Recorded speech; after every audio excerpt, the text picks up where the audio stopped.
Greetings. So glad to see all of you here today. We have a fascinating study. We are going to conclude our series on the 24 elders of the book of Revelation. However, before we do, we want to ask for the Lord's presence as we open His Word. So I invite you to bow your heads with me as we pray. Our Father and our God, what a joy it is to come into your presence once more with the only intention of hearing your voice speaking to us through the ministry of your Holy Spirit as you open your holy word to us. Father, we realize that human wisdom is insufficient to grasp the great things of your word. And that's why we need divine wisdom. We need divine help. And so we ask that you will come close to us through the ministry of the Spirit and the angels. And we thank you for your promise that you will be with us, because we ask it in Jesus' name. Amen. Isaiah chapters 24 through 27 are what some theologians have called the little apocalypse or the little book of Revelation in the Old Testament.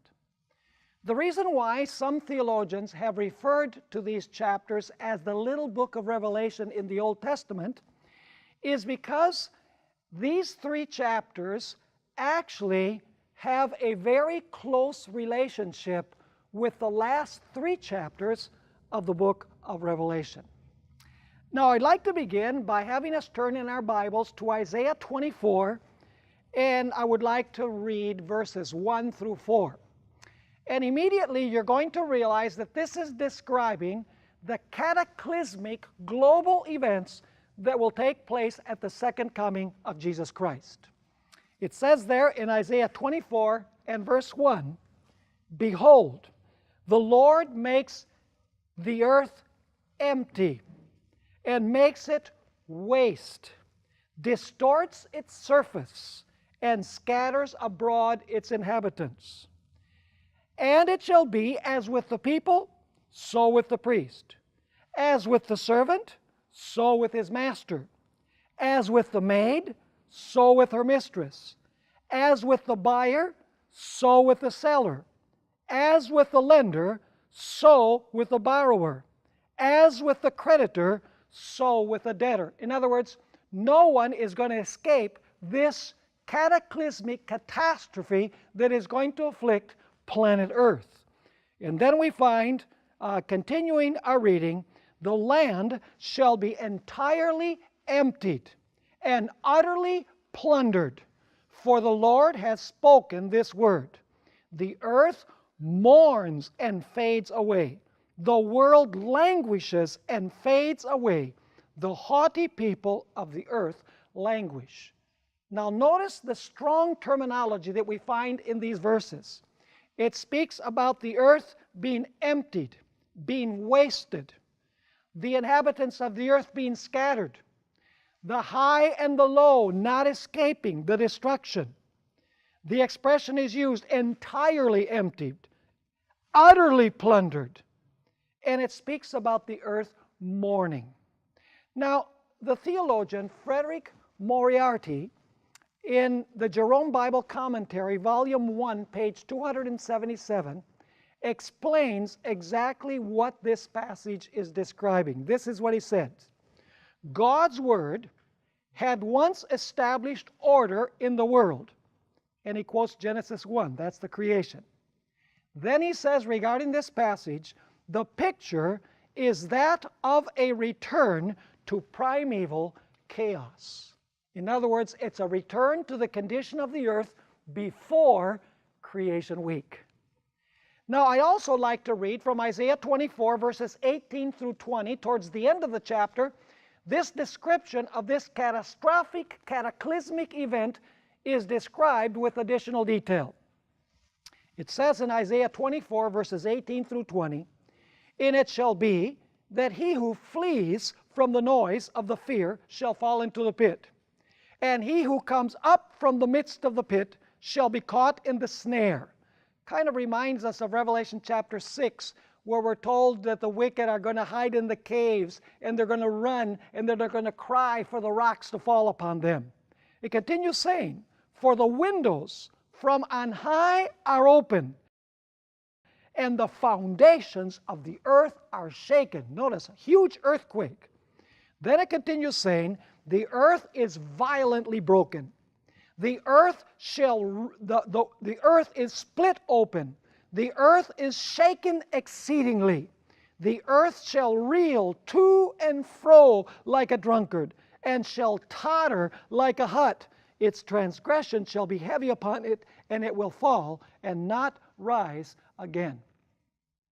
Once again, we see strong expressions that are used in this passage.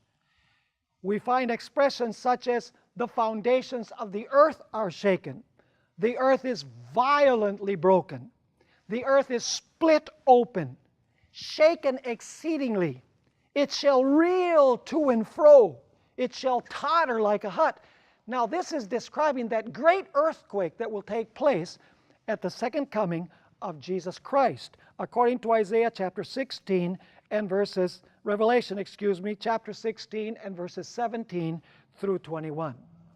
Now, the question is, when this cataclysmic event takes place, when Jesus comes the second time in power and glory, and the earth is emptied, and the earth is split open, and there's this gigantic earthquake, how many are going to be left as a result of this catastrophe? Isaiah chapter 24 and verse 6 has the answer. It says there, Isaiah 24 verse 6, "Therefore the curse has devoured the earth, and those who dwell in it are desolate. Therefore the inhabitants of the earth are burned." So notice that there's fire involved in this destruction. And then it says, "And few men are" what? Few men are left. And so immediately the question is asked, who are the few men that are left? Now, we believe as Seventh-day Adventists that when Jesus comes, all human beings on planet Earth are going to be destroyed, don't we? So what is meant here when this catastrophe takes place at the second coming? What is meant by the expression, "few men are left"? Who are those who are left? We have to return to the time before the flood and at the flood. Go with me to Genesis chapter 7 and verses 22 and 23. Genesis chapter 7 and verses 22 and 23. And for now, I want you to keep in the corner of your mind the word few. It says, "Few men are left" when this disaster or catastrophe takes place at the second coming of Jesus Christ. Now, Genesis 7, 22 and 23 is speaking about the flood in Noah's day. And it says here in verse 22, speaking about God, "So he destroyed all living things which were on the face of the ground, both man and cattle, creeping thing, and bird of the air. They were destroyed from the earth. Only Noah and those who were with him in the ark remained alive." Now you say, what relationship does this have with Isaiah 24 and verse 6? On the surface, it doesn't appear to have any relationship, because in Isaiah 24 verse 6, the word "left" is used. Few men are left.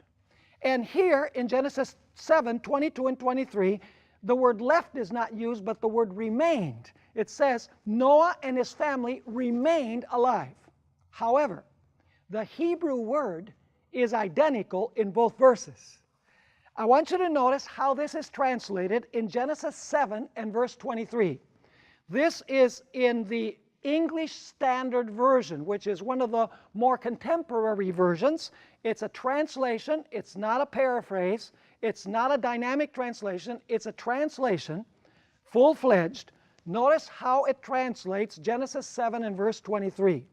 It says there, "Only Noah was left, and those who were with him in the ark." So who were left when the catastrophe of the worldwide flood came? Only Noah and his family were left or remained alive. Now, is the flood symbolic of events connected with the second coming of Christ? Yes, Because Jesus said, as it was in the days of Noah, so also will it be at the coming of the Son of Man. Are you with me? So the question is, in Isaiah 24 and verse 6, who are the few that are left? It is not wicked people, a small group of wicked people that are left. The few that are left are the what? Are the righteous who survive this catastrophe. Now, I want us to go to 1 Peter chapter 3 and verse 20. 1 Peter chapter 3 and verse 20. And do you remember the word few that I told you to keep in the corner of your mind?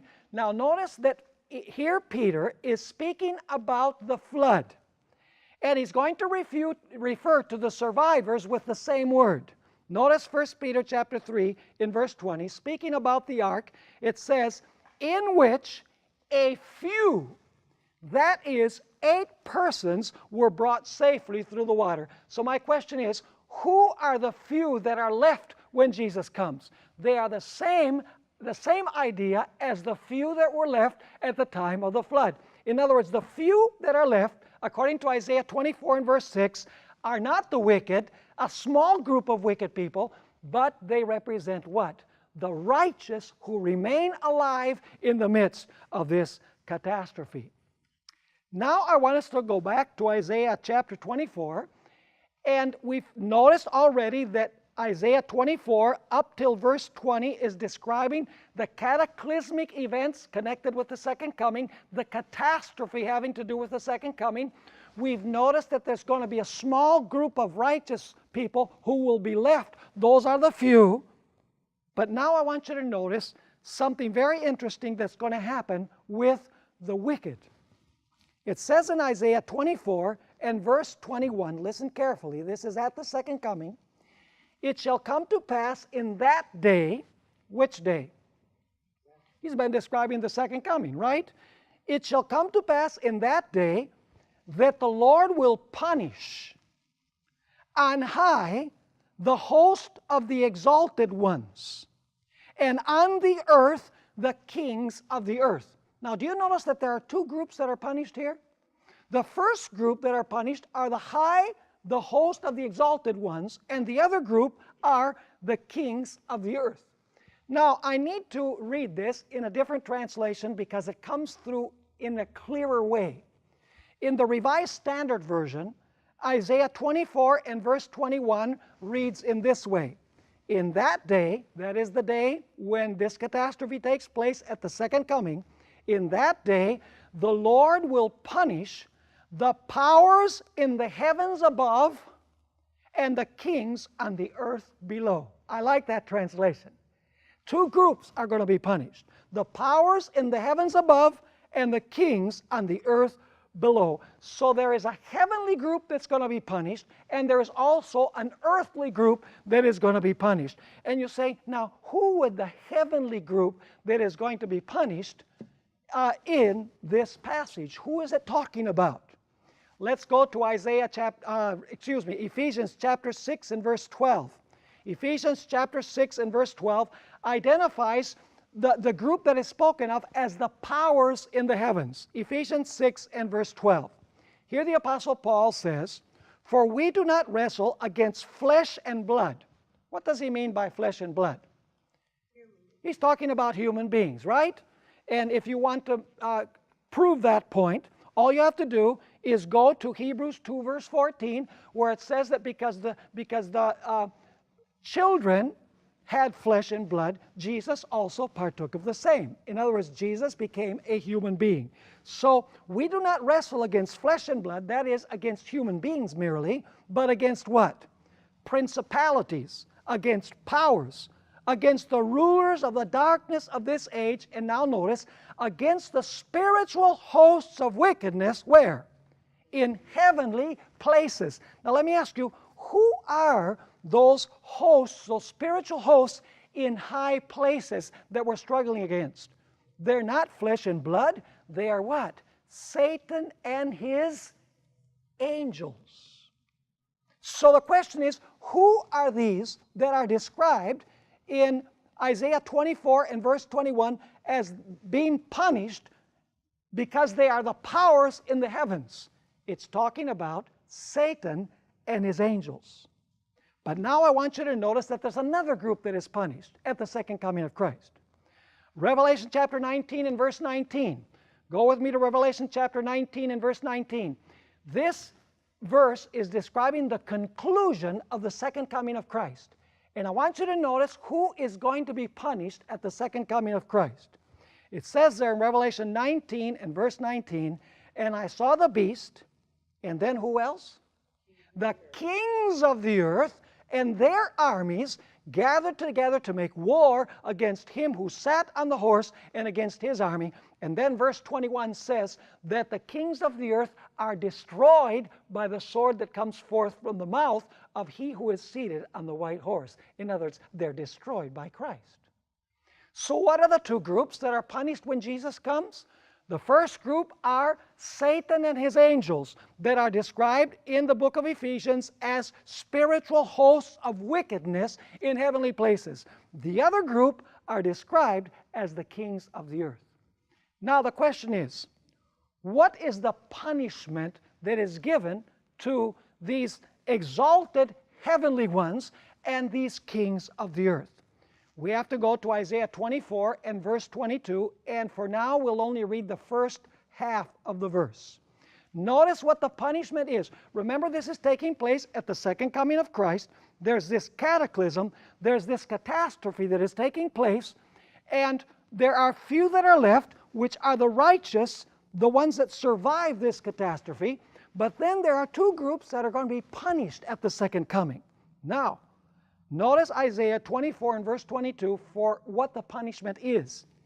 It says there, they will be gathered together as prisoners are gathered in the pit and will be shut up in the prison. What is the punishment that takes place for the hosts on high and for the kings of the earth? The wicked? They are going to be what? They are going to become prisoners in the pit, and they are going to be shut up in the prison. It says here in Isaiah 24 and verse 22. Now the question is, what is meant by the pit? Well, we need to look at other texts from Scripture to find out what the pit is. Let's go to Genesis chapter 37 and verse 24. This is the same identical Hebrew word that we're going to look at now. Genesis 37 and verse 24.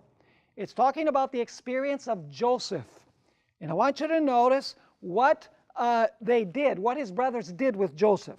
It says there in Genesis 37, 24, then they took him and cast him into a what? Into a pit. The same identical word that we find in Isaiah. And the pit was empty, there was no water in it. What was this really? It was a cistern, right? Where water was drawn to supply the needs of the people that lived nearby. And so it says here that Joseph was cast into this pit. Now let me ask you, was he alive? Yes. Did he stay there permanently? No. It was only until it could be decided what was going to be done with him. Now let's go to Isaiah 38 where this same word is used. Isaiah 38 and verse 6. This time it's talking about Jeremiah. And you know Jeremiah was thrown into the dungeon. And that word dungeon is the same word that is used in Isaiah chapter 24. It says there in Jeremiah 38 and verse 6, so they took Jeremiah and cast him into the dungeon of Malchiah the king's son, which was in the court of the prison. And they let Jeremiah down with ropes. And in the dungeon there was no water but mire. So Jeremiah sank in the mire, that is, in the mud. Now that word dungeon is the same identical word that is translated pit in Isaiah chapter 24. Now, what was this pit that Jeremiah was thrown into, this dungeon? It was actually the water well of the prison. Now let me ask you again, was Jeremiah thrown into the pit in a living state? Yes, he was. Was he thrown into the pit permanently? No. He was only thrown in there until it could be decided what they were going to do with him, until a final decision was made. And so the pit can refer to a place of confinement where living individuals exist until a decision is made about what is going to happen with them. But do you know that the word pit, the same identical Hebrew word, is also used to describe people who are placed in the tomb and are prisoners of the grave? Notice Isaiah 38 and verse 18. Isaiah chapter 38 and verse 18. Very interesting that the pit can also refer to a place where dead people are, where dead people are confined in prison, so to speak. It says there in Isaiah 38 and verse 18, for Sheol, some versions translate that the grave, that's the correct translation, for Sheol cannot thank you. Death cannot praise you. Those who go down to the what? To the pit cannot hope for your truth. Do you see the three synonymous terms? It uses the word Sheol, which means grave. It refers to the word death, cannot praise you. And then it refers to the place of confinement as the pit. So in other words, the word pit can refer to individuals who are placed in a prison in a living state until it's decided what's going to happen with them, or it can refer to individuals who are retained or kept in prison in a state of death. Now, why do I bring this up? I think you already know. I can see some smiles on some faces here. Go with me to Revelation chapter 20 and verses 2 and 3. Is there a group that is going to be confined to a prison on this earth at the second coming in a living state? Yes or no? Who? The high and exalted ones. That's right, that we studied about. Revelation 20 verses 2 and 3. And you're probably wondering, what does this have to do with the 24 elders? Well, we're studying the context. We'll come to the elders in a few moments. It says there, he laid hold of the dragon. Who is the dragon? The devil. That serpent of old, who is the devil and Satan, and what did he do with him? And bound him for 1,000 years. Is he going to be retained somewhere? Absolutely. And he cast him into the bottomless pit. The Greek word is abyssos, in the abyss. And it says, and shut him up, and set a seal on him, so that he should deceive the nations no more, till 1,000 years were finished. But after these things, he must be released for a little while. So the question is the devil placed in a living state in a prison at the second coming of Jesus Christ? Absolutely. Now, some people have wondered, what about his angels? Well, Revelation doesn't speak about the angels, because in Revelation the focus is that the devil is fulfilling the Azazel prophecy of Leviticus 16 as the originator and instigator of sin.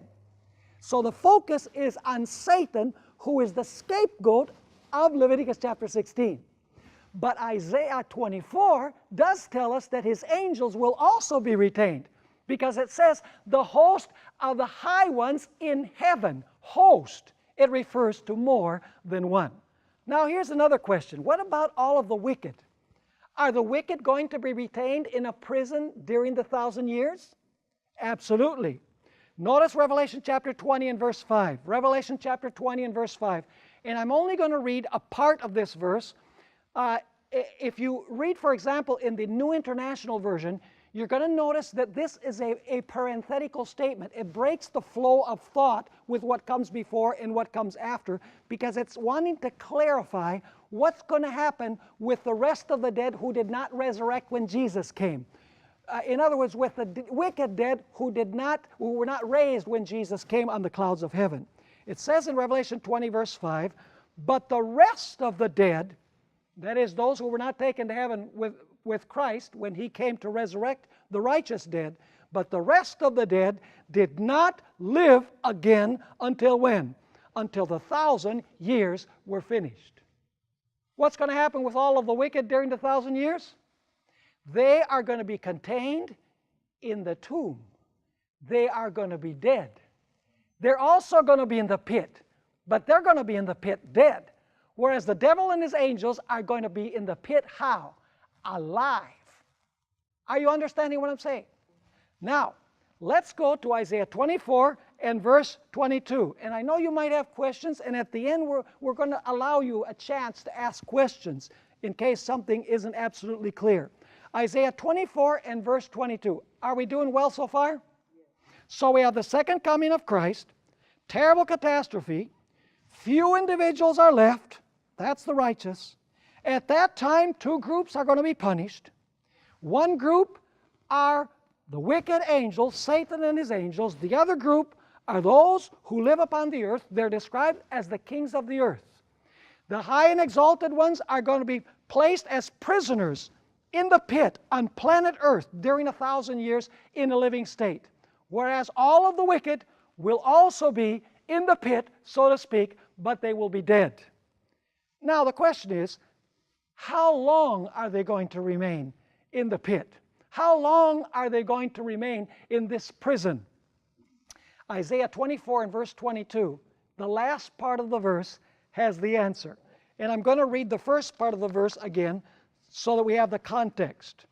It says, they will be gathered together as prisoners are gathered in the pit and will be shut up in the prison. And now notice, after what?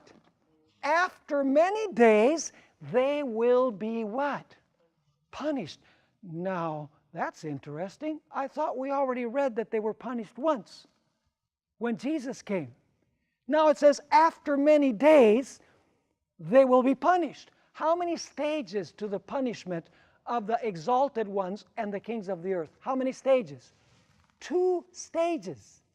The first stage is when they're placed in the prison or in the pit.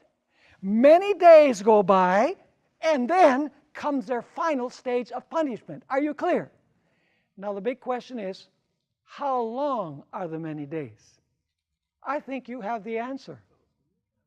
Revelation chapter 20 tells us how long that period is. The many days are equivalent to how long? They are equivalent to 1,000 years.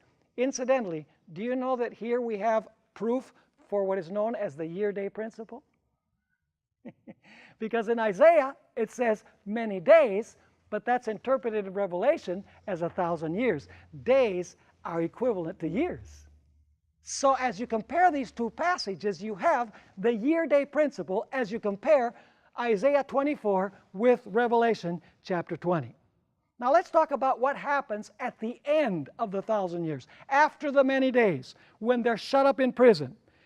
First of all, Revelation 21 and verse 2, if you go with me there, Revelation chapter 21 and verse 2, tells about the descent of the holy city. And then let me ask you, are the wicked going to resurrect after the 1,000 years?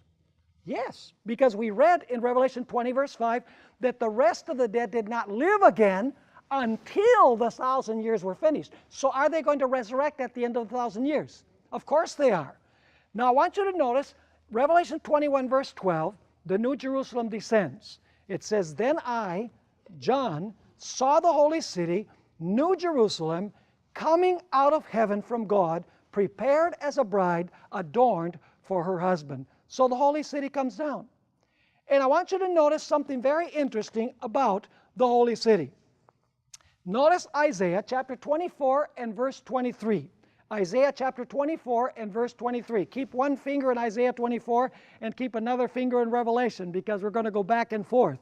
Isaiah 24 and verse 23 says something very interesting about the sun and the moon. It says there, then the moon will be disgraced. This is after the many days, according to the context. Then the moon will be disgraced, and the sun ashamed. For the Lord of hosts will what? Will reign on Mount Zion and in Jerusalem, and before his elders gloriously. Now what I want you to notice here is what's going to happen with the sun and the moon when the holy city descends. It says that the moon will be disgraced and the sun will be ashamed. Now you say, is there any relationship between this text and the book of Revelation? Absolutely. I want you to see that Revelation amplifies Isaiah 24. Notice Revelation chapter 21 and verse 23. Revelation 21 and verse 23. It's speaking about the New Jerusalem. And it says, the city had what? no need of what else? Of what? Of the sun or the moon to shine in it. For the glory of God illuminated it. The Lamb is its light. Now, let me ask you, is there going to be sun and moon in the new earth? Of course, because there's going to be months. We're going to eat from the tree of life from new moon to new moon, and the month is determined by the new moon. Now, if there's months, are there going to be weeks and days? Of course, because we're going to keep the seventh-day Sabbath, according to Isaiah chapter 66. And so, I want you to notice that there is going to be sun and there is going to be moon. And so people say, but wait a minute, this must mean that there is not going to be any weekly or monthly cycle, because it says there's not going to be any sun or moon. That's not what the text says. The text, if we read it carefully, says the city had no need. We have to read carefully. Had no need of sun or the moon to shine in it. Let me give you an illustration. Let's supposing that it's high noon, July, in Fresno. You know what the sun shines like here, right? And you go outside and you have a flashlight in your hand and you're shining the flashlight on the ground. Is the light of the flashlight on? Yes. Can you see it? No. Why? Because the brightness of the sun outshines the brightness of the flashlight. There will be sun and moon, but the glory in the city will be so great that it's like the sun and the moon are not there. That's why Isaiah says, the moon will be disgraced, and the sun ashamed, for the Lord of hosts will reign on Mount Zion, and in Jerusalem, and before his elders gloriously. Now, we still have to talk about what's going to happen with the kings of the earth and with Satan and his angels after the 1,000 years. We're told that after the 1,000 years, after the many days, they are going to be punished. Now, let's notice Revelation chapter 20, verses 7 through 9, to see if there's going to be a punishment of both groups. If the final punishment is after the 1,000 years. Revelation 20, verses 7 through 9. Now, when the 1,000 years have expired, is that the many days, yes or no? When the 1,000 years have expired, Satan will be released from his prison. Oh, okay, so he must have been in prison during the many days, right? Satan will be released from his prison, and he will go out to deceive what? The nations. Have the nations been released from the grave as well? Absolutely, which are in the four corners of the earth, Gog and Magog, to gather them together to battle, whose number is as the sand of the sea. They went up on the breadth of the earth and surrounded the camp of the saints and the beloved city. And now notice the final punishment after the many days. It says, and fire came down from God out of heaven, and what? Out of heaven, and devoured them. Are you understanding this message?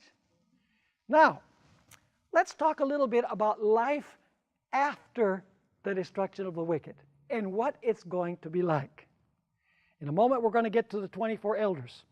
But I want you to notice Revelation chapter 21 and verse 1. Revelation chapter 21 and verse 1. What happens after the destruction of the host of the high winds and the kings of the earth? Now I saw a new heavens and a new earth. For the first heaven and the first earth had passed away. Also there was no more sea. So notice now, after the destruction of these two groups, there's a new heavens and a new earth. And then notice Revelation 21 and verse 4. And God will wipe away every tear from their eyes.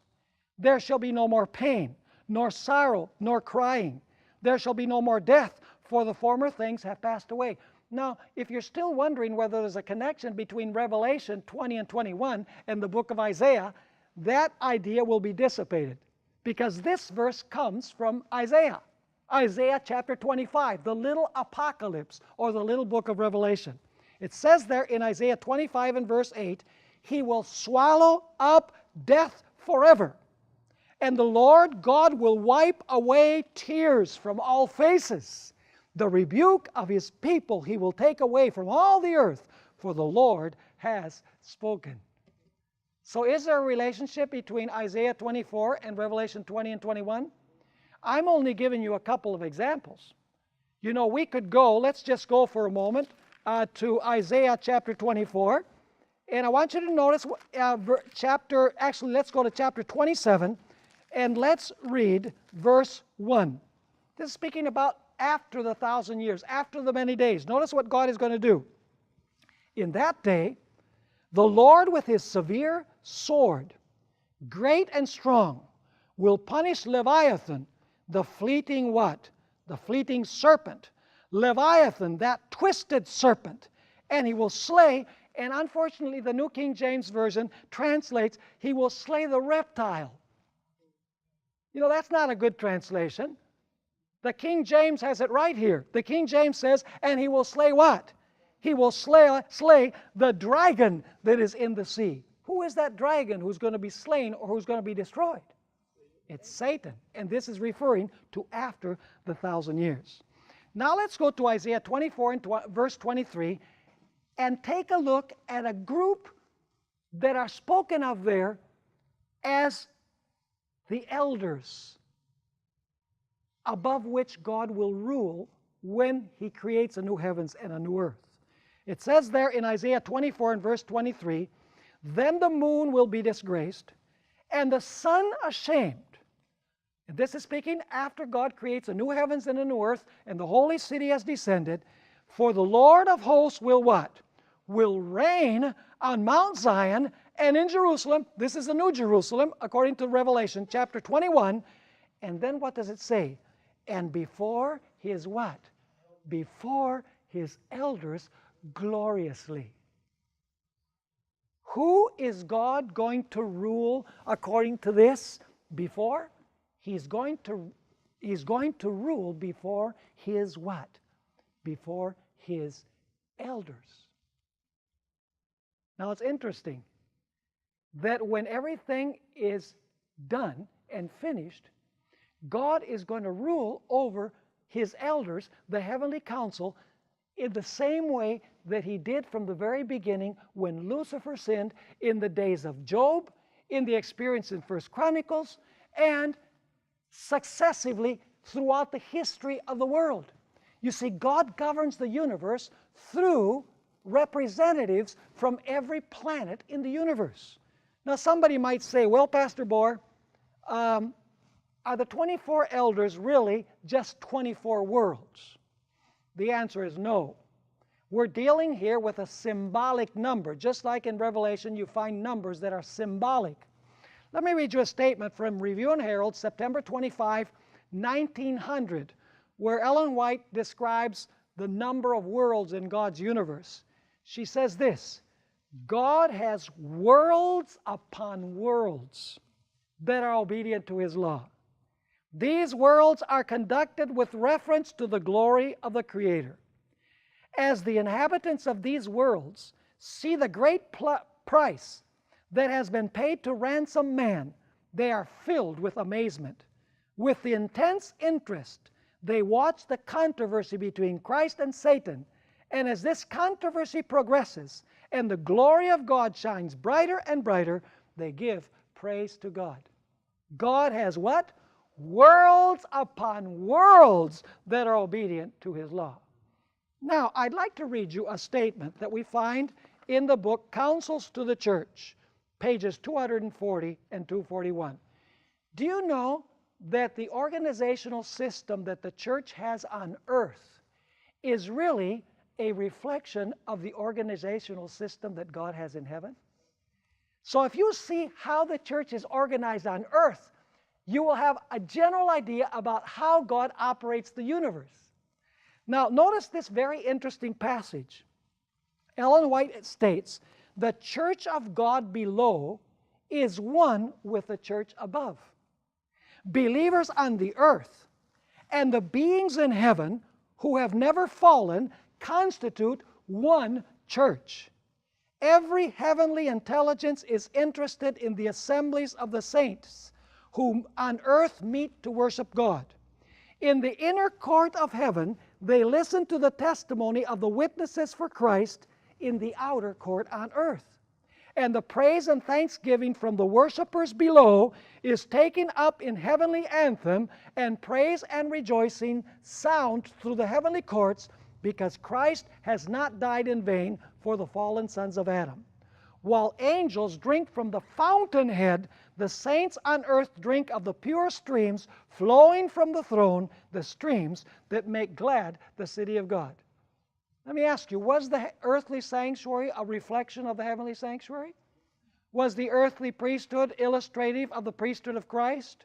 Were the ceremonies of the sanctuary illustrative of the ceremonies that Jesus was to carry on in heaven? Absolutely. Was the earthly city of Jerusalem an earthly copy of the heavenly Jerusalem? We could get into that. Absolutely. So in other words, God's organizational system on earth is actually a reflection or a copy of how God in heaven operates the universe. Now let me ask you, does God have different ranks of beings in heaven? Yes. There are Michael, the archangel, who is Christ, cherubim, seraphim, what Ellen White calls tall commanding angels, strong angels, highest angels. In other words, there are different ranks and orders of being in heaven, each in the chain of command. Notice Colossians chapter 1 and verse 16. Colossians chapter 1 and verse 16. There are several categories of leadership that are mentioned here. Colossians 1 and verse 16. Speaking about Christ, who was the creator of all, it says, "For by him all things were created, that are in heaven and that are on earth, visible and invisible." And now notice the categories. Whether thrones or what? Or dominions or what? Or principalities or powers. Now somebody might be saying, well, Pastor Bohr, this is probably talking about the wicked thrones and dominions and principalities or powers. Not so. Notice Desire of Ages, page 834. When Christ ascends to heaven and enters through the gates into the city to go into the holy place, where all heaven is waiting for his arrival, we find this statement: with joy unutterable, rulers and principalities and powers acknowledge the supremacy of the Prince of Life. And so does God have different ranks of beings in heaven? He most certainly does. Incidentally, do you know that the devil also has copied the same ranks in his organizational system? You say, how do you know that? Well, go with me to Ephesians chapter 6 and verse 12. Ephesians chapter 6 and verse 12. We find once again these same words, but they're applied to the wicked leaders of the hosts of spiritual darkness here on earth, the devil and his angels. It says in Ephesians 6 verse 12, "For we do not wrestle against flesh and blood, but against principalities and powers, against the rulers of the darkness of this age, against spiritual hosts of wickedness in the heavenly places." Notice again, principalities, powers, and what? And rulers. Notice also Colossians chapter 2 and verse 15. Colossians chapter 2 and verse 15, two of these names are used to describe those who are in the ranks of Satan. Colossians 2 and verse 15. "Having disarmed principalities and powers, he made a public spectacle of them, triumphing over them in it," that is, in his cross. So does the devil have a similar organizational system to what God has? Absolutely he does, because the devil was once an exalted angel in heaven. He knows what the heavenly sanctuary looked like. He knows what the New Jerusalem looked like. He knows how God operated the universe. And so he says, if it works up there, it's certainly going to work down here. Now, what would be the equivalent of the representatives of the worlds that rule over those worlds and represent those worlds and oversee those worlds? What would the equivalent be in the earthly structure? How about the elders? Go with me to Titus chapter 1 and verse 5. Titus chapter 1 and verse 5. Here, the Apostle Paul is writing to Titus, his pupil, and he tells Titus that he has to do something. Every city that he goes to, he has to do something. It says there in verse 5 of Titus 1, "For this reason I left you in Crete, that you should" what? "Set in order the things that are lacking. Evidently there wasn't order there in the church. And how was this going to take place? How was it going to be ordered? And appoint what? Elders in every city as I commanded you. Now let me ask you, what was the role of these elders? We'll come back to that in a few moments.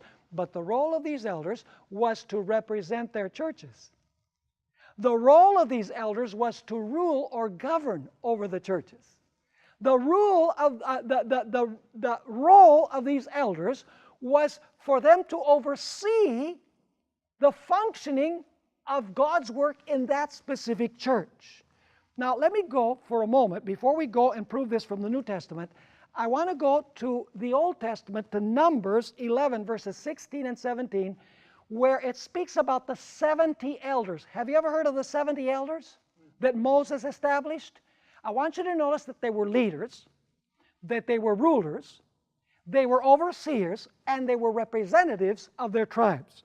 It says there in Numbers 11, verse 16, "So the Lord said to Moses, Gather to me 70 men of the elders of Israel, whom you know to be elders of the people, and what?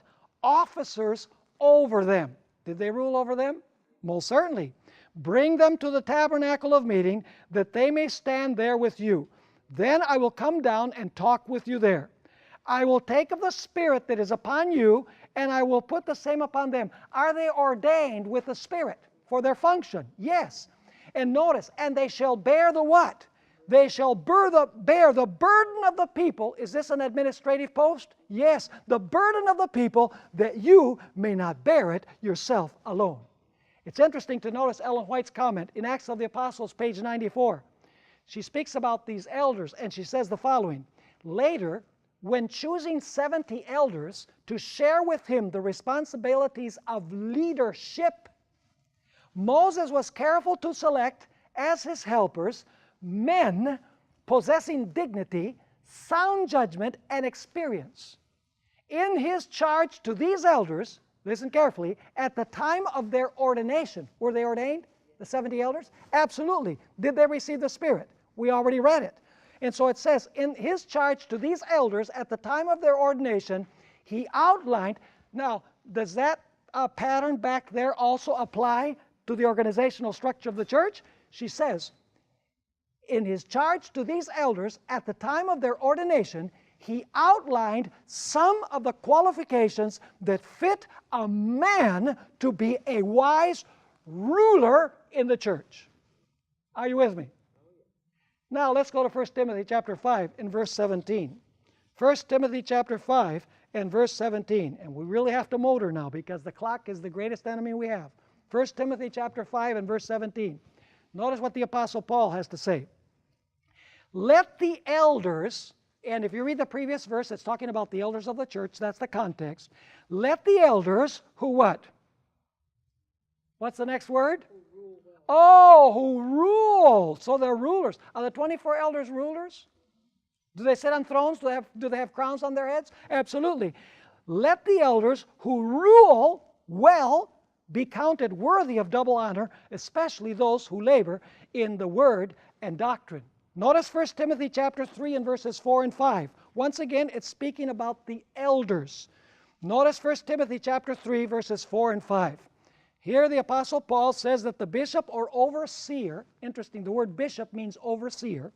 The bishop or overseer must be one who what? There it is again. Who rules his own house well, having his children in what? In submission with all reverence. "For if a man does not know how to rule his own house, how will he" what? "Take care of the church of God." Are you understanding the role of the elder on earth? Is that the same type of role that the elders play in heaven? Absolutely. And you know what? The elders in the New Testament were representatives of their churches when a general council was celebrated on earth. Notice Acts chapter 15 and verse 6. It's speaking about the first general council of the church. This was in the year 49 AD. It was celebrated in Jerusalem. And I want you to notice who were the ones who gathered there to make the decision about whether the Gentiles should be circumcised or not. See, the church is dealing with this thorny issue of circumcision. So who's going to decide? Is it decided by Peter, who's sitting there, and he's the Pope, and he says, I declare no more circumcision? No, it's decided in a council with representatives, elder representatives from all over the empire. Notice Acts 15 and verse 6. Now, the apostles and elders came together to do what? To consider this matter. And then let's go to Acts chapter 16, verses 4 and 5. We don't have time to study everything concerning the Jerusalem council. But I want you to notice that once the decision was made in the council, everybody had to abide by it. The decision went to all of the churches. It says in Acts 16, 4 and 5, and as they went through the cities, this is Paul and Barnabas, as they went through the cities, they delivered to them, that is to the churches in those cities, the decrees to keep, which were determined by whom? By the apostles and who else? And the elders at Jerusalem. So the churches were strengthened in the faith and increased in number daily. Question: do the elders gather in a general council to make decisions concerning the welfare of the entire church? Absolutely. Is that true also of the elders in God's heavenly kingdom? They represent planets and they come to deliberate regarding the well-being of the entire universe? Absolutely. Now notice how Ellen White comments about this in the book Acts of the Apostles, page 95. She says, the order that was maintained in the early Christian church made it possible for them to move forward solidly as well as a well-disciplined army clad with the armor of God. The companies of believers, though scattered over a large territory, were all members of one body. All moved in concert and in harmony with one another. When dissension arose in a local church, as later it did arise in Antioch and elsewhere, and the believers were unable to come to an agreement among themselves, such matters were not permitted to create a division in the church, but were referred to a general council of the entire body of believers, made up of appointed delegates from the various local churches, with the apostles and elders in positions of leading responsibility. Thus, the efforts of Satan to attack the church in isolated places were met by concerted action on the part of all, and the plans of the enemy to disrupt and destroy were thwarted. Are you catching the picture? So what is the role of the 24 elders? Remember, it's a symbolic number. What is the role of the representatives of the worlds? They rule over those worlds. They oversee those worlds. They represent those worlds before the heavenly council. Do you remember that we noticed when Lucifer sinned, what did God do?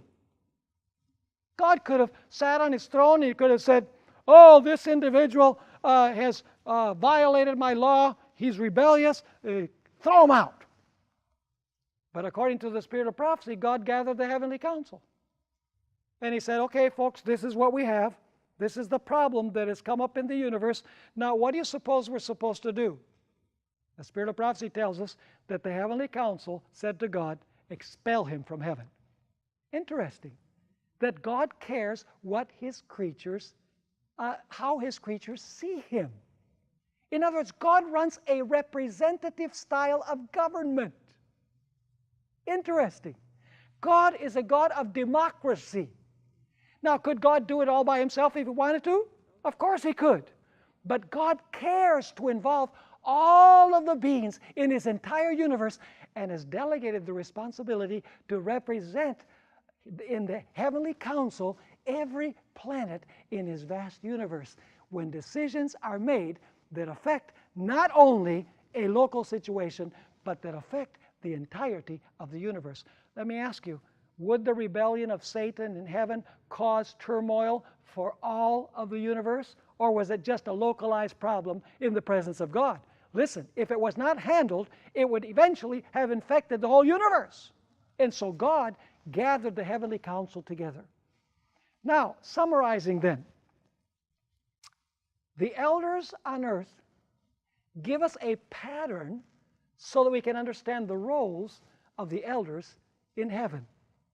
The elders are rulers and overseers. The elders are representatives of different planets, as the elders on earth are representatives of individual churches. The elders deliberate in a council, and the elders are administrators of their section of the church. They are officers, as Ellen White says many times in her writings. So do the elders have a very important function in God's administration of the universe? They most certainly do. And you know, it's really nice that someday, as I was mentioning before, we'll be able to travel to all of these worlds. And we'll be able to meet the representatives from those worlds. And we'll be able to talk to those representatives of the worlds.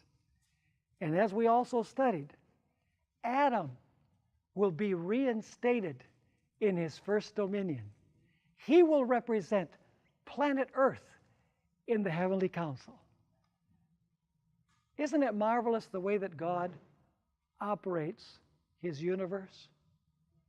You know, God could do it all himself, but God gives different gifts in the church to make sure that the church functions in perfect harmony and in perfect unity. What a wonderful and marvelous God we have. And so, in conclusion, the 24 elders are powerful, strong, the highest of angels that have been placed in different worlds to oversee and rule those worlds and represent those worlds before the heavenly council. And someday we will have the privilege of meeting them and will become acquainted with them and will be able to ask them undoubtedly many questions about history and how it transpired and how God was vindicated before all of the beings of his universe. What a wonderful and marvelous God we have. Let's make sure that we don't miss the boat and that we are there.